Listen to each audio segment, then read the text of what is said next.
welcome to a video on thedigital-lifestyle.com, and in this video we're going to have a look at the Samsung Galaxy Tab 2 7.0, which is the 7-inch Samsung Galaxy Tab, and it recently had an upgrade to Android Jelly Bean. So we're going to have a look at the Jelly Bean UI and have a look at what it can do, and then we're going to be comparing it with the Nexus 7 because that's probably its main rival for in size and price as well. So we'll go through these two and I'll have a look at some of the features. Right, so let's have a quick look at the, perhaps we should have a look at the ports on here. We've got Samsung's own proprietary connector, which I don't really like. I prefer the standard micro USB. We've got power and volume rocker, rear camera on there. There's a front camera as well. There's also a micro SD card reader on there as well, so you can expand that. Okay, so this is Samsung TouchWiz. I'm running on Jelly Bean. If you've seen the Tab before, this is a different layout than it was previously. We've got the auto rotation on there as well, so it should change over like that. We'll leave it in that mode for now. If you've used an S3 or a Galaxy Note or a Note 2, whatever, it looks very familiar. It's almost the same. It comes with Samsung's own apps, like the Reader app and the Samsung App Store. Let's have a look at those, at the apps. So we've got things like standard Android apps like Gmail and the Mail app, but we've also got All Share, which I'll look at in a moment, which is for DNA playing. There's a calculator in there. There's Samsung's camera, and then we've got some Samsung apps like the Memo app, the music hubs and the music player, and the S-Suggest, which is like an app recommendation, the video app, the video hubs, and like I said, Samsung's own app store. And I've put a couple of apps on there as well. Oh, you've got Polaris Office as well, which is an office app. It doesn't come with Chrome as well, which is, it uses the older Android browser, but I prefer Chrome on there.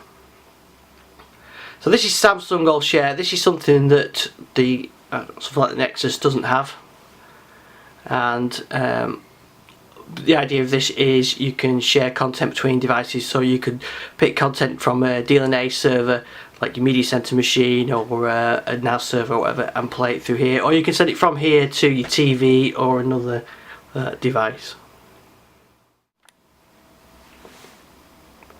Okay, so I've just loaded the All Share up here now, and I can see devices on my network. So let's have a see what we can do. So you can go to a photo viewer. These are photos stored on a Windows laptop. Music view, obviously the music that's stored on the laptop, and videos. And we should see the standard Windows videos. Okay, there we go, there's the video post. So this is now streaming from my media center laptop. So All Share is quite a nice app for doing that. You can push music out or video content out to another device, or you can consume it on here.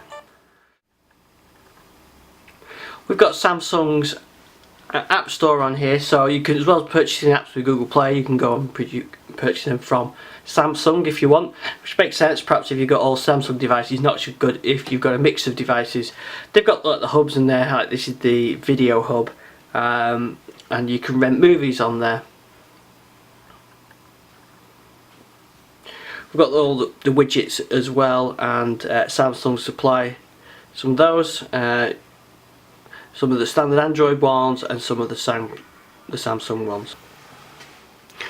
Right, now perhaps what I wanted you to do now is to perhaps look at this bit of a side-by-side comparison with something like the Nexus 7, which I've got here. So really probably a good thing to do is look at the speed test. So I'm going to set the camera up so we can compare the speed between the two devices.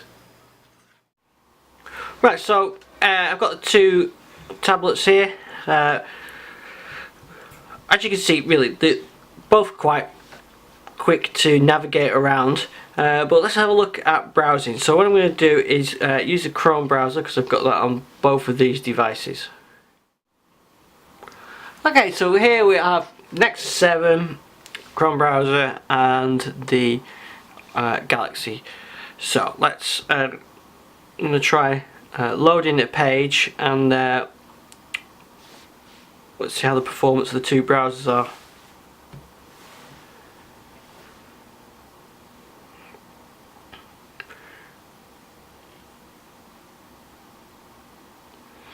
It's really virtually the same. Chrome performance is pretty good on there. So in terms of what you can see on the screen at the same time, it's virtually the same as well. Perhaps a good idea if I just scroll up to the top of the text there, and you can see exactly the same, and it's the same in portrait or landscape mode. So the actual Chrome browser itself, really the devices both operate pretty much the same way. There's not a lot of difference between them in speed. If I, let's say, decide to go from there, let's launch a new tab, and then say navigate to BBC News. The same on this one.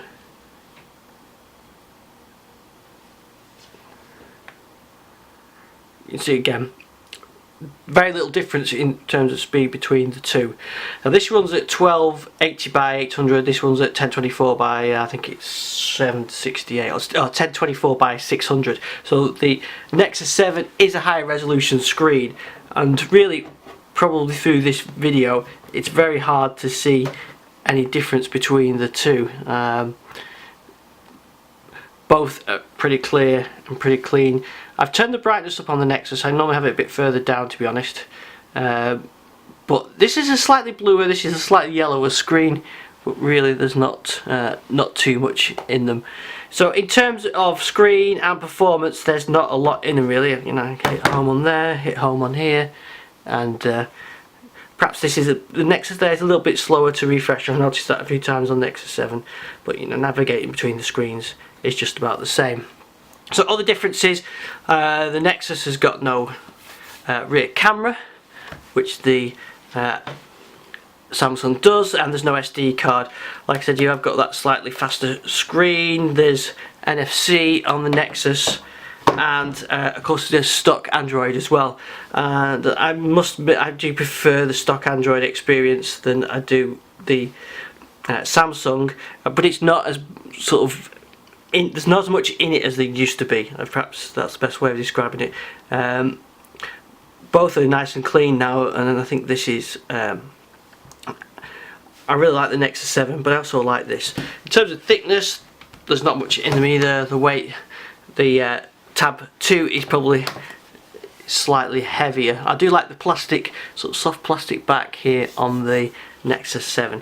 So really not much between the two devices. It depends on which one you prefer. I personally prefer the Nexus 7. It's got the standard micro USB port, it's running the standard version of Android, and you get the updates quicker. Samsung on the other hand, it's got SD card slot, it's got the cameras, but a lower resolution screen. So really it's so best way, play with them both and see which you prefer. So that's a comparison between the Samsung Galaxy Tab 2 7-inch tablet and the Nexus 7. Both running Android Jelly Bean. This is the slightly later one, and in the native Google UI, this one is running Samsung TouchWiz. But as you can see, there's not a lot in them. It really does depend on what you want. I personally prefer the sort of plain Android experience, but there isn't much in it. And if you've got a Samsung device, then this is probably the best one for you if you're running sort of saying a Samsung Galaxy S3 or something like that, and you've got Samsung apps that you want to share between them. Alright, thanks for watching this video. More information at thedigital lifestyle.com.